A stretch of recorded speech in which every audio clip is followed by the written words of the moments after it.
I'll see you guys in the dark.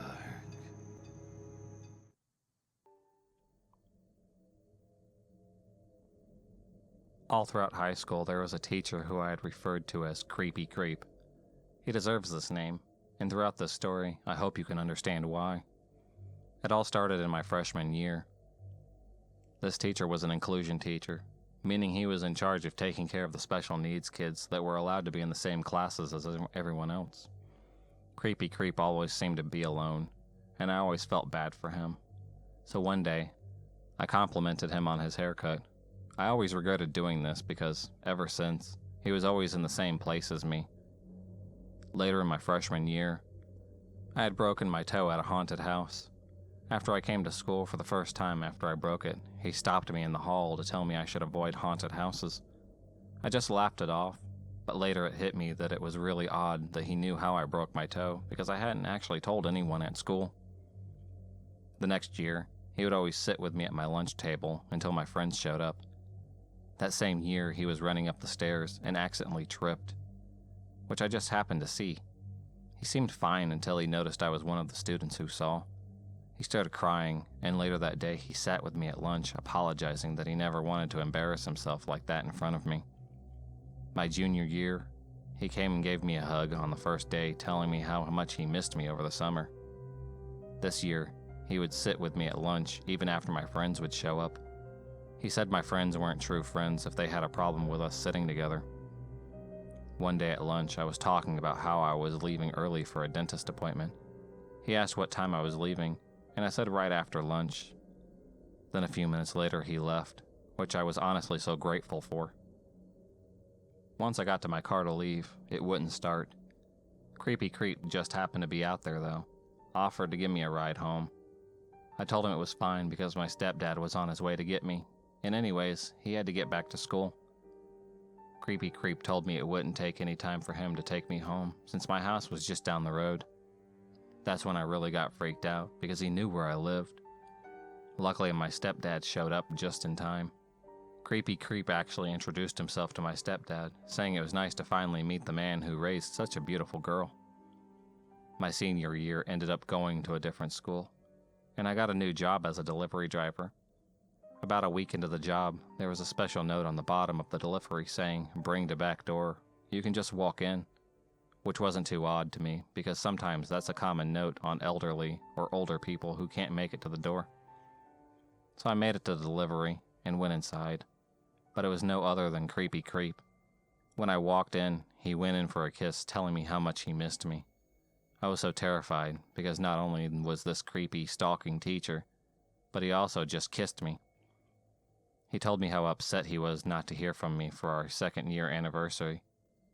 But he said he understood because it's hard to keep in touch after being at a different school.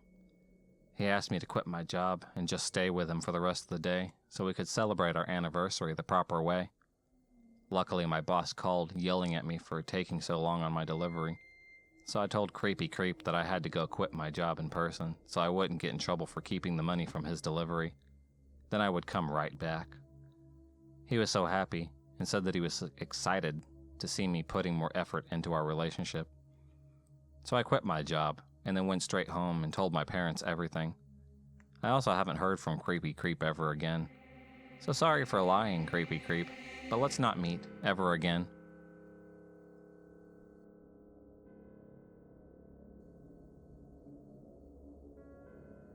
About 5 or so years ago, I was 23 at the time and had just gotten out of my and only serious relationship a year prior. That guy was my first love and my first experience.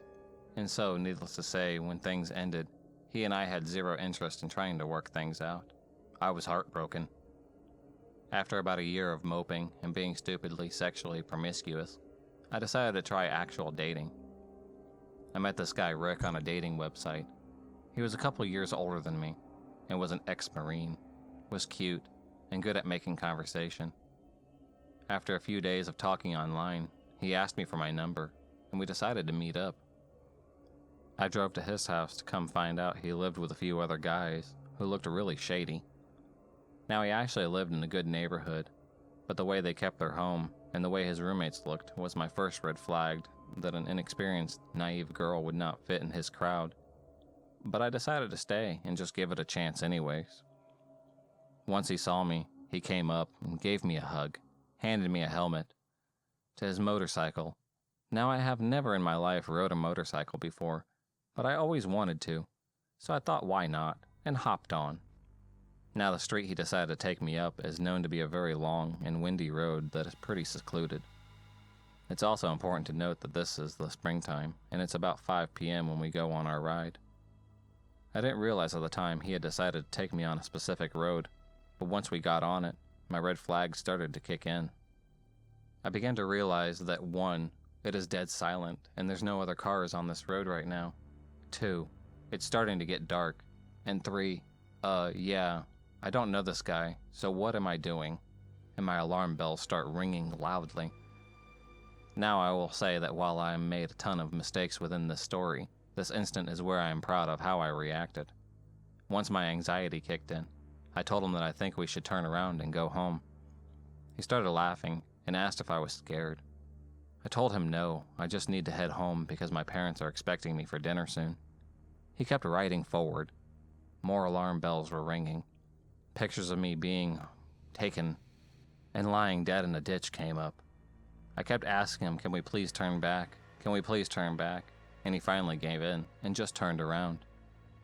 The next day comes, and I told myself that maybe I was just overreacting and he was harmless, and decided to agree on a second date a few days later. We met up at a sports bar for dinner and a couple of beers so we can watch the hockey game. The entire time we are sitting there, Rick has his arms around me and has me literally attached to his hip, constantly trying to make out with me, and is acting extremely possessive. At this point, I'm completely freaked out because I barely know this guy, and all he is talking to me about is our future and how he would be such a protective boyfriend because he was an ex-Marine. At this point, I knew I was done with him, but unfortunately, my car is at his house. When we are done and head home, he insists that I come outside and hang out for a bit. I decide to walk in and stay for about 5 minutes. We walk into his room, and he immediately pounces on me, making out with me and trying to feel me up. I kept pushing his hands away and kept telling him that I needed to get going, but I could tell he wasn't going to give up until he got what he wanted, especially after I realized his little friend was aroused. He told me he would let me leave when we did something. I had no idea what he would have forced me to do if I kept rejecting his advances, so I decided to be my only way out there and to just finish him off.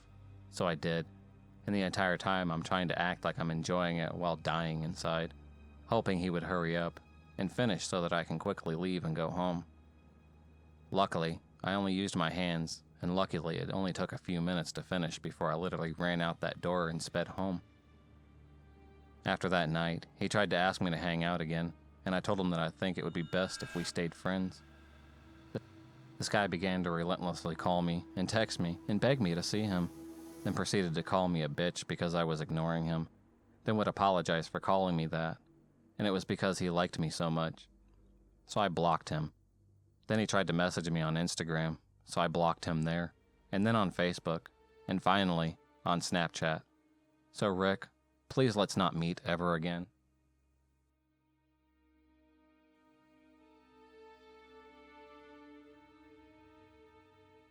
So I had just gotten out of a pretty significant relationship with someone of 4 years, nearly engaged and moving in together. When things fell apart, I took a good amount of time to be on my own and get my stuff together again. When my friends began encouraging me to get back out there. Needless to say, I really wasn't wanting anything at that point, nor looking for anything. But they insisted that I at least go out on a few casual dates, for practice at least, just to kind of get my skills back up for when I was ready. I think they were honestly just worried because I had become quite hermetic. So I matched with this girl, who's home from college for the summer. She's a little out of the way from me, but was eager to meet.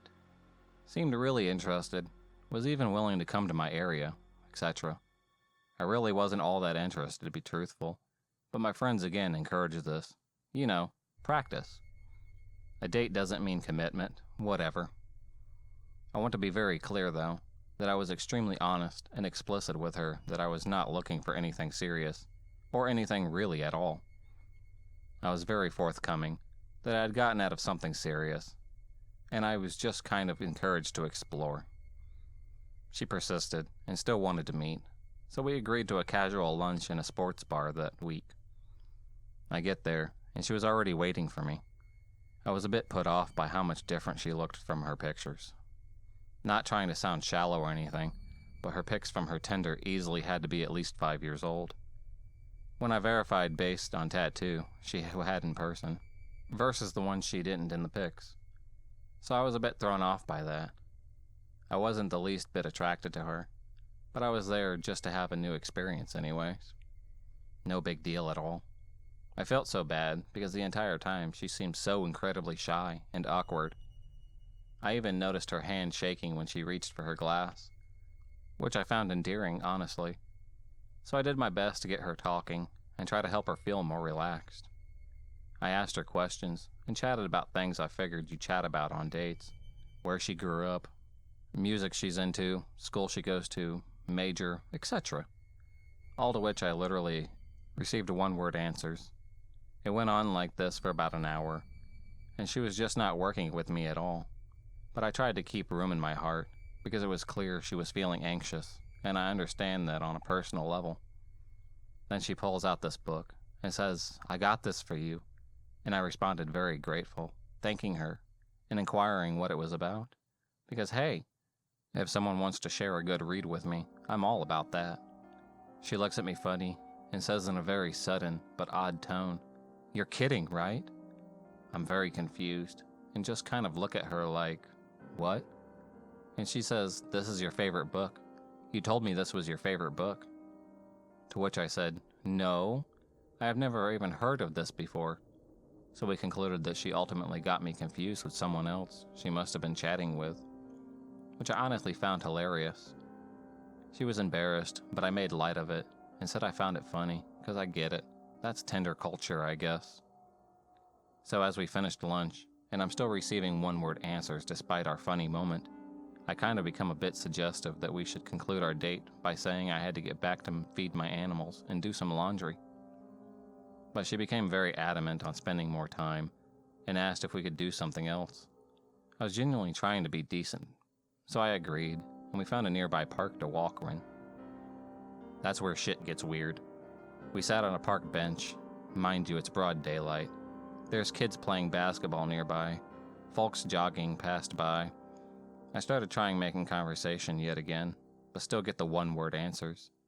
Then out of seemingly nowhere, without any warning whatsoever, she proceeds to kiss me really aggressively, tongue and everything. I was honestly just so shocked I stood there frozen, not knowing what to do. I had this timid, shy woman who's really not made much conversation with me at all, who was all of a sudden so nervous that she was visibly shaking, just turning into a freaking bear mauling my face in like 0.6 seconds. My head was spinning with confusion and anxiety, and I swear it felt like it lasted forever, and I just prayed for it to stop.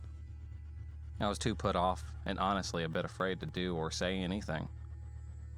Like, what do you even do in that kind of situation?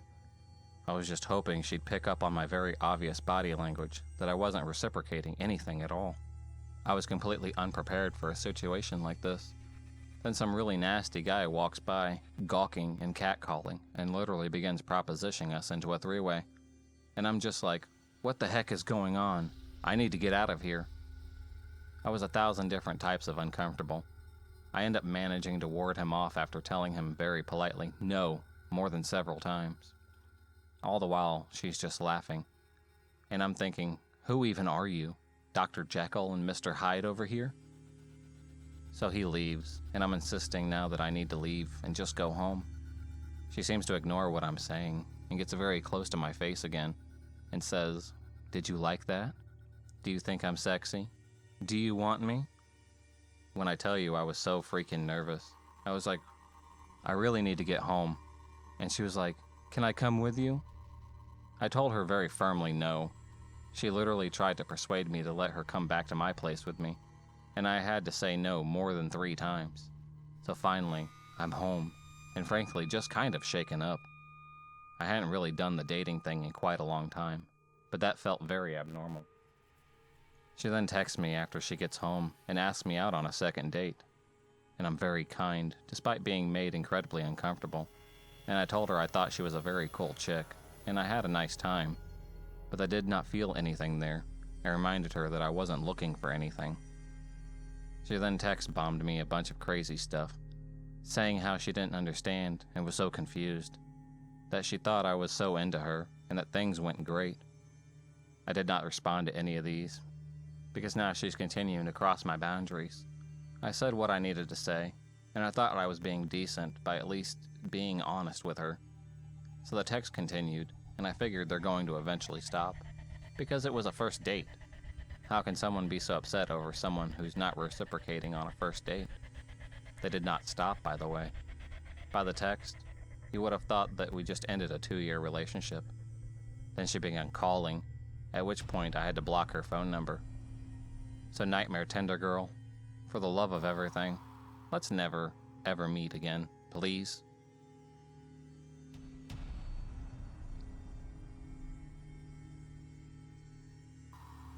So I met this guy online recently that seemed sweet and kind. I decided to set up a date on Friday, and everything is going very well. That is, until yesterday. I get a message telling me that he wants to hang out tomorrow morning, and I agree, thinking that we'd just go out for Starbucks, and he'd come around the time we agreed. I go to sleep with a smile on my face. Instead, I wake up to a phone call around 8 a.m. Surprised, I answer it, and it's my date. Hey, are you up yet? I just woke up. I don't care how you look. Also, your mom freaked me out. My mom? Yeah, she saw me parked across your house. She waved, and I waved back. She was kind of creepy. What time did you say you were coming over here? 5:30 a.m. My heart sinks. I had no idea that someone was actually meeting me for coffee would show up super early to my house and wait for me to wake up. After the phone call, I check my messages. I see messages from 5 in the morning. A picture of my house with the message, "Do you live here?" The next message, he says, "Someone spotted me, so I moved," along with a picture of a neighbor's house nearby. Obviously, I was freaked out myself, and knew that my mother and neighbors were probably equally as freaked out. I started panicking and texting my friends on my phone, desperate to see if anyone was awake and could help at all. I get one reply on a group chat, but out of fear of judgment, I lie to her, saying I got the situation handled. I convince myself to go out and confront this guy. "Hi, princess. How are you?" I noticed him on my neighbor's yard, probably trying to look for me in their windows. Shaking, I try to fake a smile and let him hug me. He then goes in for a kiss, wet, messy, and with tongue. I felt frozen on what to do. I try to tell him that coming at 5 a.m. to wait for me isn't a cool thing to do, but he gives the excuse that he wanted to beat traffic and not drive sleepy, as he works at night. I try to see things from his perspective and shake it off. I go off into his car, and he and I try to have something close on a regular date, which casually doesn't include groping, licking my neck multiple times, and talking about marriage right away so I could have his baby. I managed to convince him to drop me off away from my home and let me walk back to my house. That is, until I realized he was following me in his car, and when I asked about it, he asked if I wanted him to walk me to my house. Even more scared, I tell him no and manage to escape. By the time I arrive home, I'm in tears and extremely shaky. I tell him that I don't think we're compatible and to never come near me or my family ever again. In response, he tells me that I'm shit. From that, I think I'm going to take a break from online dating, period.